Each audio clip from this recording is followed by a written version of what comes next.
Call meeting to order, Worthington City Council regular meeting, 5:30 p.m. Monday, May 12th, 2025, City Hall Council Chambers. If I could have everybody rise, say the pledge of allegiance. Pledge allegiance To the flag of the United States of America and to the republic for which it stands, one nation, under God, indivisible, with liberty and justice for all. Well, I want to thank everybody for coming tonight. Nice day out there. We do have a change in our agenda. We are removing H8, which is the approval of AT grant agreement and supporting documents for East Okabena Lake Trail project. Move to close the agenda with a change. Second. Okay, we have a motion and a second. Any further discussion? All in favor, say aye. Aye. Opposed, same sign. Motion carried. Okay, on to a public hearing, East Flower Lane Engineering, case item 1. Move to public hearing. Okay, we have a motion and a second. Any further discussion? All in favor, say aye. Aye. Opposed, same sign. Hearing presentation. Afternoon, everyone. This is for East Flower Lane Extension public hearing.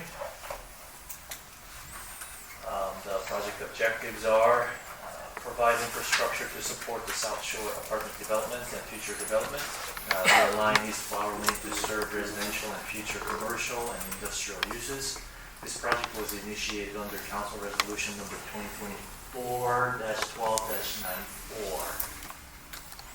This is under Minnesota Statute 429, and this is one of the first hearing, two of the first hearing required by law, and this is only an assessment, proposed assessment hearing, and all the affected property owners are notified and given a chance to object or appeal. And this is the project location. It's south of the town, where the West Gateway Drive is. And this southeast corner lot there is the current Casey's. The road goes right north of the Casey's lot and extending towards west. Currently, there's no street system or any utilities at all. Stormwater drains via overland flow. Sanitary and water services stubbed out to the west from the Westgate driveway from 2018. And what we're proposing is about 1,300 feet west from West Gateway Drive, about with 36 feet wide street. We're installing curb and gutter, sidewalk and trail, storm sewer with regional detention pond, and sanitary and water system extending lots. The street will be 10-ton design with high density and commercial traffic. We will bid out with both bituminous and concrete option. We will have 5 feet sidewalk on the south and an 8-foot trail on the north side of the street. And storm sewer, we're using a reinforced concrete pipe with regional pond provides detention and water quality treatment, and development. The keepers are providing additional water quality measures with their own lots. Also, we will install 8-inch sanitary sewer and 10-inch water main with fire hydrant and service letter included. We this coordinated with master plan for the future system looping towards crossing the railroad and tied into the First Avenue Southwest system. We're projecting about a little under $2 million project cost, and we received about 1.14 MnDOT Turnback Fund, and of that, about $740,000 will be used. Assessment will be about $970,000, and city will spend about $270,000 for this project. Any questions? The city portion, is that in the budget? No, it wasn't in the budget, and we went through a budget amendment a couple months ago.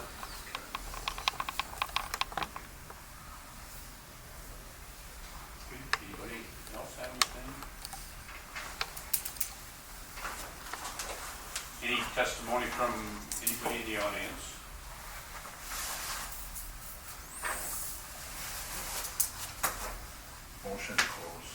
Second. Okay, we have a motion and seconded. Any further discussion? All in favor say aye. Aye. Opposed, same sign.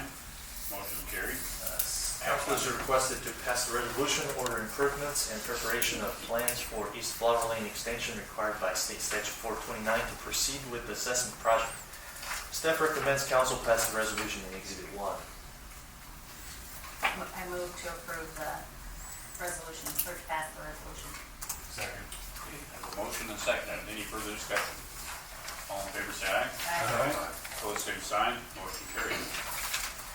On to the consent agenda, we have minutes from the regular city council meeting minutes of April 28th, 2025, special city council meeting minutes of April 23rd, 2025, minute boards and commissions, park and recreational advisory board meeting minutes of April 30th, 2025, water and light commission meeting minutes of April 21st, 2025.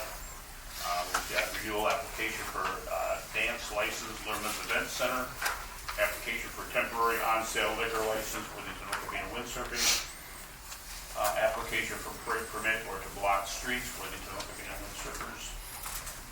We've got approved girls softball association agreement, approved 2025 Worthington Soccer League agreement, and dock permits and bills payable. Move to approve the consent agenda. Okay, we have a motion and second. Any further discussion? All in favor say aye. Aye. Opposed, same sign. Motion is carried. On to Public Works. Adoption resolution accepting donation from Early Risers Kiwanis. Good evening, Mayor and Council. Last fall, city staff was approached by members of the Worthington Early Riser Kiwanis group wondering if the city would have any interest in placing a permanent cornhole game in Chautauqua Park. These new cornhole boards would be made of concrete and would be out there permanently. They would replace two of the existing horseshoe pits that are in Chautauqua Park. The cornhole board idea was presented to the Park and Recreation Advisory Committee at their March 5th, 2025 meeting and was unanimously approved. Earlier this spring, city staff was notified that the Early Risers group had raised enough donations to purchase two cornhole games, and they have since been paid for and delivered. City staff will start installing these boards as soon as time permits. Included in your packet is a resolution accepting the donation, Exhibit 3, and council action is requested to adopt the resolution accepting the donation of the cornhole games and authorize the mayor and city clerk to sign any necessary agreements. A couple things about them. They're made of concrete. They'll be out there permanently. We'll have a concrete pad that they sit on. We will have the bags are available. It came with the games. They will be in a rural mailbox kind of thing, so people can have them there and use them. And we hope that the public respects our property and puts them back as they use them. And if they don't, people will have to bring their own. We think it's a great addition to our park.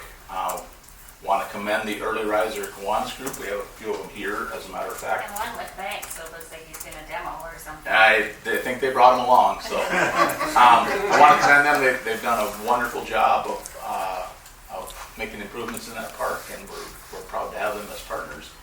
So I don't know if council has anything to ask, questions to ask them, or do you guys want to say anything? I think they raised this. It was about $2,500, and I think they raised it just amongst their group without any outside donations. So. That's wonderful. Come on up. Claire? Yeah, come on up. Yeah, this started out the last spring. Roger Johnson came up. He asked me if he had played this game up north with his family, and so he brought it up. I said, that sounded like a good idea. So then I went and talked to Todd, and he said he'd been thinking about it. And so we, as a group, we got together. Every dollar of this comes from the membership. And we passed a resolution that with the playground and the dock, you as a city and the community have given us about $500,000. So we as a club thought this would be a gift back to the community and the city. So, Thank Any you very questions? much. Thank you. Great improvements. Come So we're raising money. Hip, hip, hooray! Hip, hooray! We challenge you guys, as we get this done, let's, go out there. We're gonna practice. Is that the over 60 league? You got it. Way over. I would make a motion to accept the donation. Okay, we have a motion and a second. Any further discussion? All in favor, say aye. Aye. Opposed, same sign. Motion is carried. Thank you. Thank you again.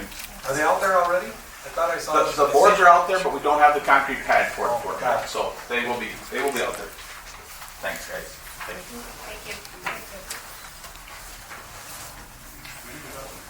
All right, thank you, Mayor, Council. First on the agenda is a change of zone request from Fertilizer Dealer Supply for parcel 310981-000 and a portion of 310980-000. Fertilizer Dealer Supply is requesting a change of zone from 2Z Transition Zone and B3 General Business District to M1 Light Manufacturing District for property located south of Gateway Drive and immediately adjacent to Highway 59/60. At its May 6th meeting, the City Planning Commission held a public hearing and voted unanimously to recommend approval of the request to change the zone. And if you go on in your packet, you can see what they based their decision on there. Should council agree with the findings of the Planning Commission, may approve the request to change the zone by approving the ordinance shown in Exhibit 1E. And I will note this ordinance only requires one reading to pass. Council action is requested. I want to comment, I had a couple of calls on this. There's some confusion out there that this might be a full-blown manufacturing fertilizer plant, and that, so if you could address that. Yeah, so I'll reiterate a little bit of what they said at the public hearing.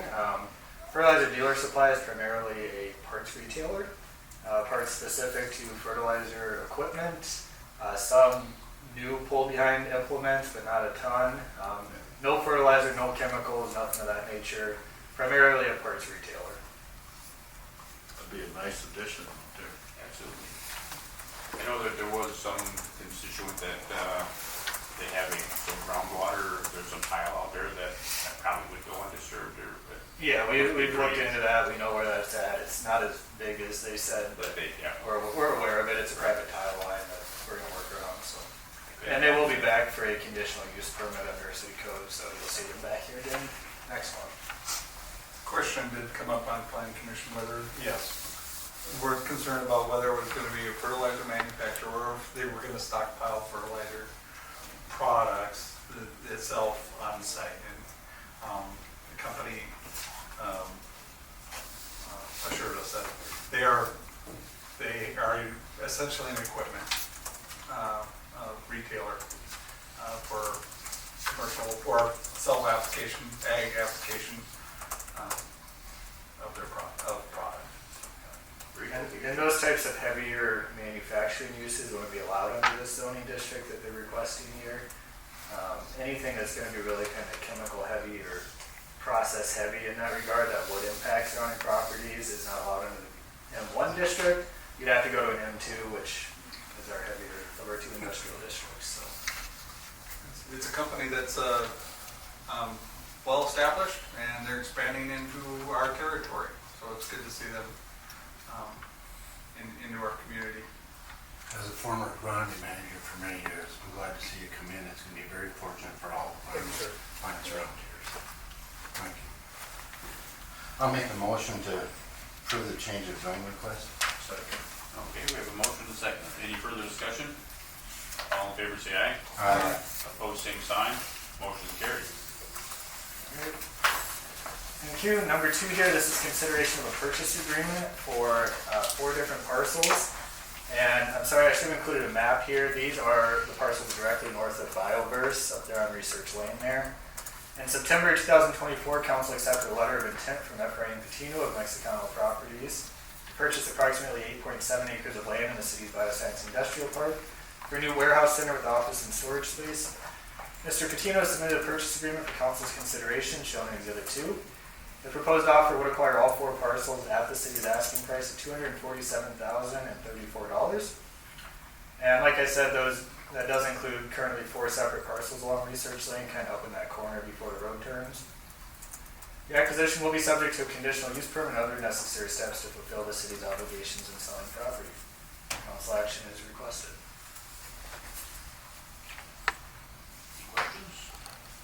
Would this, has anybody ever said would this maybe cut down a little bit on the semi-traffic at their current location? Yes, it would. Absolutely. Okay. Room for expansion primarily, but also they can get their trucks out of downtown, store it up there. You've got to have some skilled drivers with semis on 4th and 11th, I'm sure, Yeah. to get back in there. Probably not all that good for our streets either, but, No. I'd make a motion to accept the purchase agreement. Second. Okay, we have a motion and a second. Any further discussion? All in favor, say aye. Aye. Opposed, same sign. Motion carried. Thank you.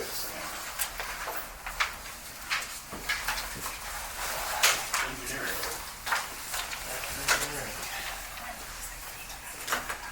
My second item is to approve plans for North Ray Drive extension and authorize advertisement for bids. City staff has prepared the plans and specifications for the North Ray Drive extension project, which is included in the 2025 capital improvement plan. The project is scheduled for construction during the 2025 season. Staff is requesting that the City Council approve the plans and specifications and authorize the advertisement for bids. The bids will be received until 2 p.m. on June 4, 2025, and will be brought forward for consideration of award at the June 9, 2025 City Council meeting. Staff recommends Council pass the resolution approving the plan and authorize advertisement for bids in Exhibit 2.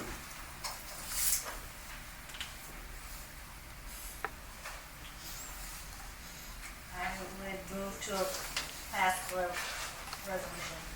Second. Okay, we have a motion and seconded. Any further discussion? All in favor, say aye. Aye. Opposed, same sign. Motion carried. Third item, award the contract for Service Drive and Service Road improvement. The bid opening for the 2025 Service Drive and Service Road improvement project was held on Wednesday, May 7, 2025 at 2 p.m. The bid result will be made public once the council awarded the contract to the lowest responsible bidder. The lowest bid for the bituminous option submitted by Dunning Inc. is $1,662,700.80. For the concrete option submitted by Ideal Construction Group Inc. is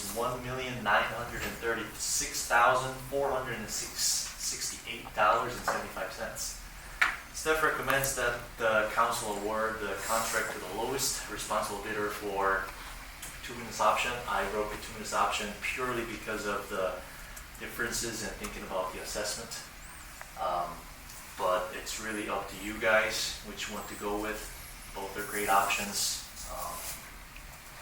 How much heavy traffic is gonna be on this road? It is connected with the 60, Trunk Highway 60, but it's only right in, right out. So it's not gonna be as used as much as we think it would. Like those heavy semis, I don't think it's gonna be a main route for them to come through Service Road or Service Drive. We only think maybe the semi trucks for delivery to Heartland Tire or some commercial, those tires, those, but not regular semi-traffic. It'd And probably be it's all, more when they do Oxford Street, if that'd be about it.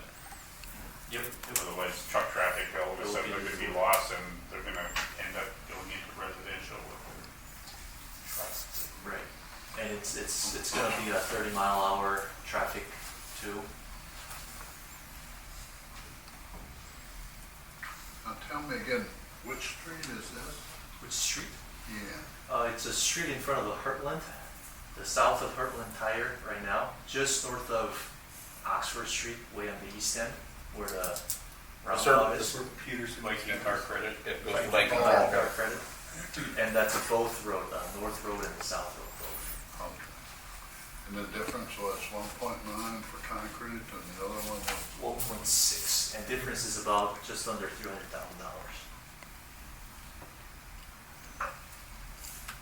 And that's so the turn back money too as well. No, this will be with LRIP State Fund. I have a case item later on explaining that too. It's like $270,000 difference. Yes, 273,767.95. How thick is the bituminous? 5-inch. The concrete is 5 inches also. Concrete would be 7-inch. I think there'll be more truck traffic on there than what you think there will be. Yeah, It's really hard to tell, yes. There will be, they change a lot of truck tires Yes. there. For the 200 and some thousand, I almost go with the concrete.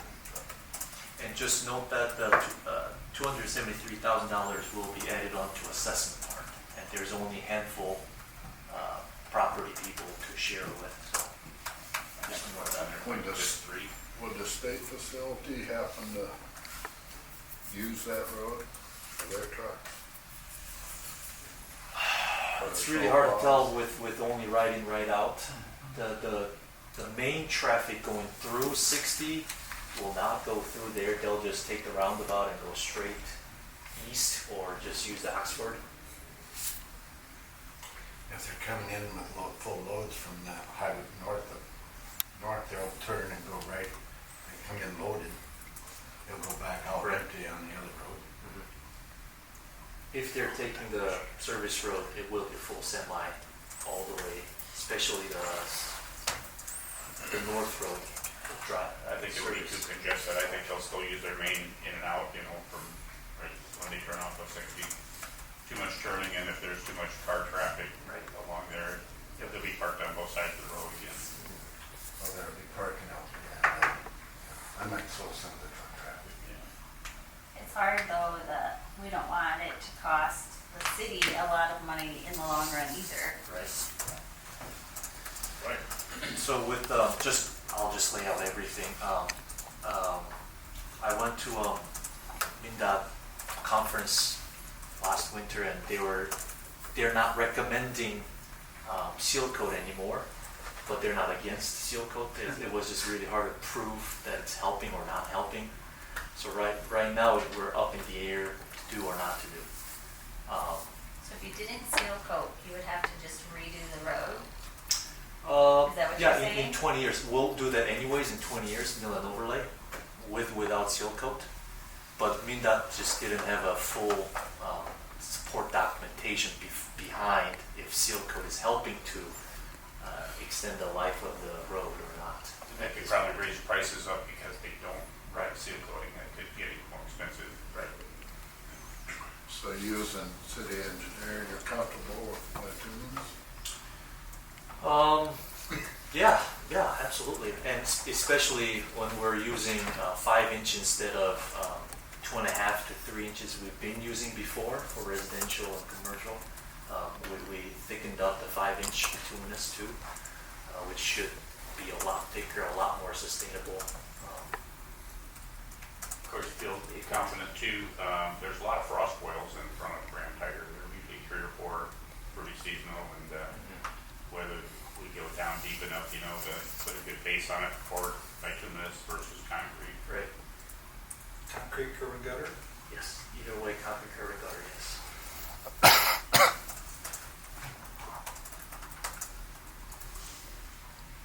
What kind of expense would there be for seal coating or having to resurface, like Resurfacing. versus In put 20 years, we're looking about $230,000 to just mill and overlay top 2 or 3 inches. for each time?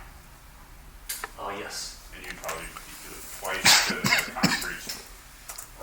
At 40-year mark, we'll do peel and pave, removing tire thickness instead of just mill and overlay. By the time the bottom 2 or 3 inches will be over life It's about expectancy. a wash then. Right. There's a lot of farm equipment brought into that place for Yes. service. A lot of tractors, wagons, might not be loaded, but wider. And how much difference was there again? $273,000.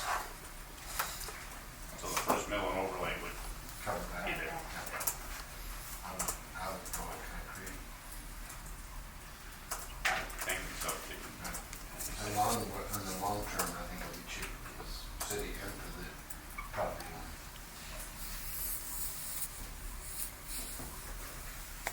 And so the biggest problem is we don't have enough.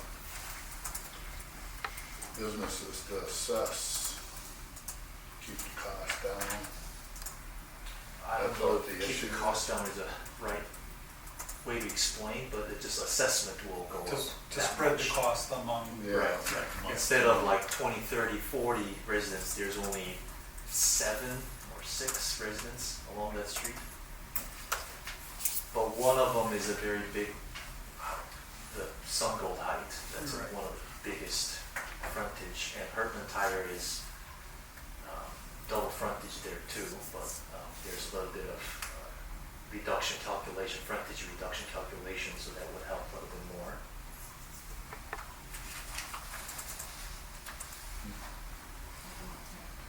That's a tough one. I'll make a motion to approve with using concrete. I'll second that. Okay, we have a motion and seconded. Any further discussion? All in favor say aye. Aye. Paul? Opposed, same sign. Aye. Okay, so we have 3 to 1. Passed.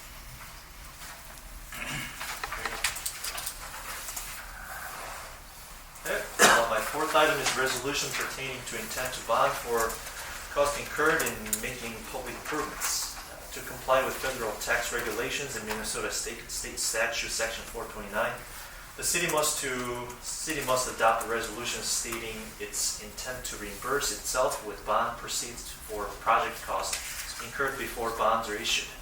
It is common for the city to cover early project expenses using internal funds and issue bond later when project cost justifies it. Staff recommends that the City Council approve the reimbursement resolution shown in Exhibit 3 for the Service Drive and Service Road Improvement Project and Exhibit 4 for the North Ray Drive Extension Project. The amount listed in each resolutions are approximately 10% higher than the current project estimates to allow for cost adjustments.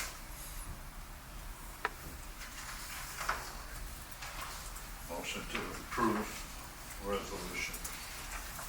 2 resolutions. Motion and seconded. Any further discussion? Both? Separate or together? Separate will be better, just to make it clear. Motion and seconded. Any further discussion? Or Service Drive. Service Drive. Service Drive, yes. So, all in favor say aye. Aye. Opposed, same sign. Motion carried. Motion to approve for the North Ray Drive Extension Project.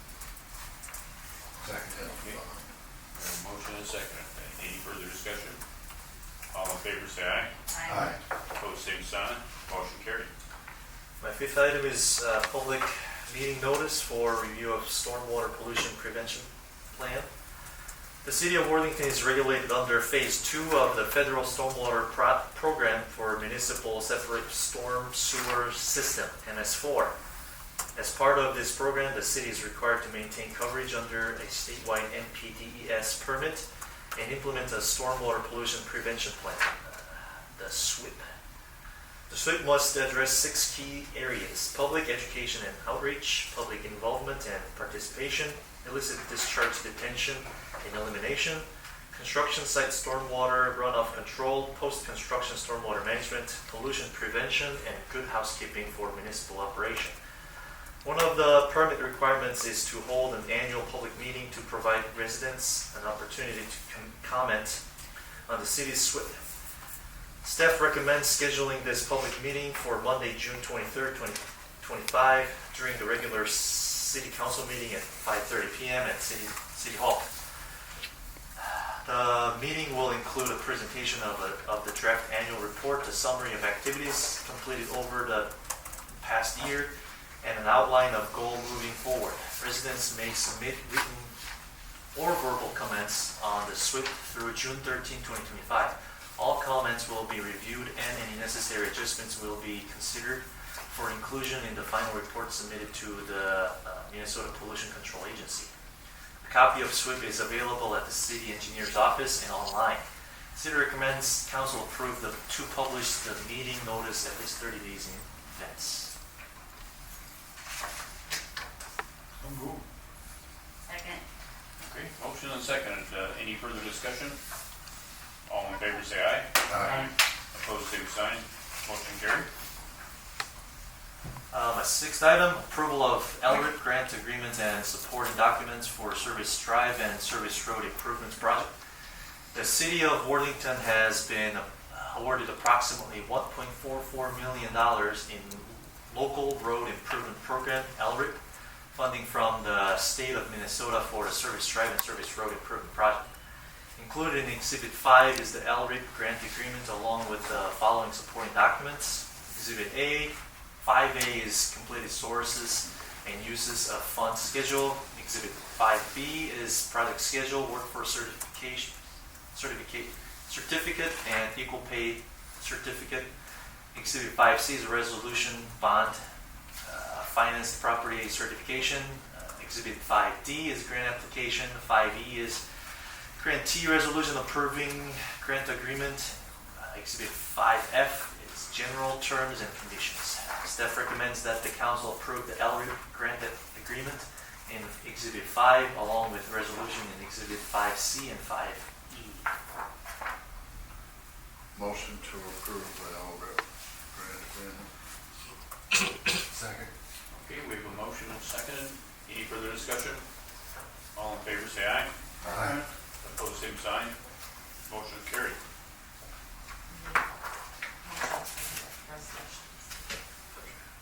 Okay, for the,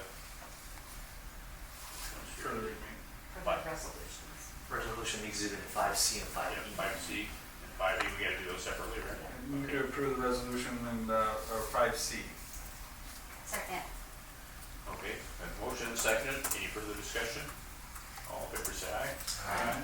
Opposed, same sign. Motion carried. Also, Move to approve the resolution in 5E. Second. okay, we have a motion and a second. Any further discussion? All in favor, say aye.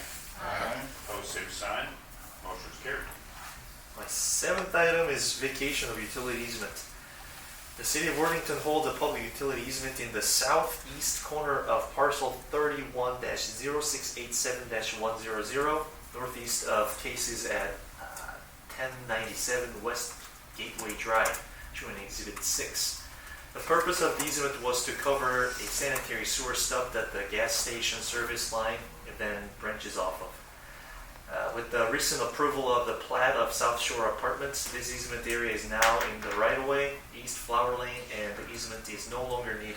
To clear up the title to the property, it is requested this easement to be vacated. The Water and Light Commission recommended approval of the request at the May 5, 2025 meeting. Council is requested to approve the vacation of the easement by passing the resolution showing in Exhibit 7. Move to approve the vacation of the easement. Second.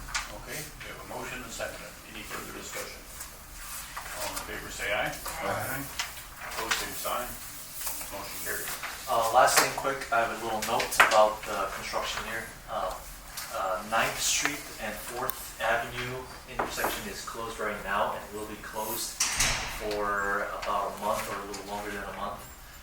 That goes around time with the windsurfing regatta in June 13 and 14 week. With that regatta, we usually close the Lake Street from 2nd Avenue to all the way 4th, 5th Avenue.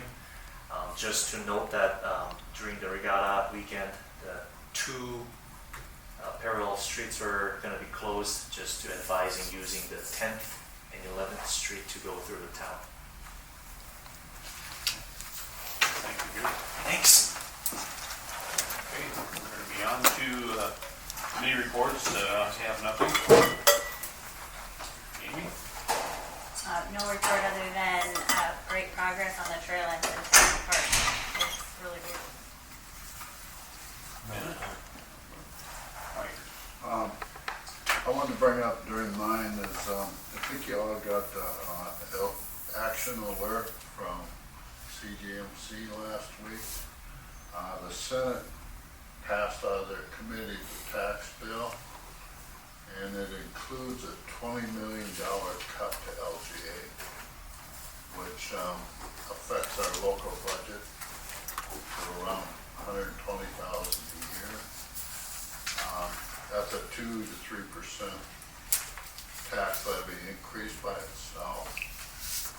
So I think it's imperative that all of us elected and city staff, city administrator, call Senator Weber, call Representative Fogelman, and express our deep issue with this cut to LGA. It's, you know, we talked about this earlier, last few meetings.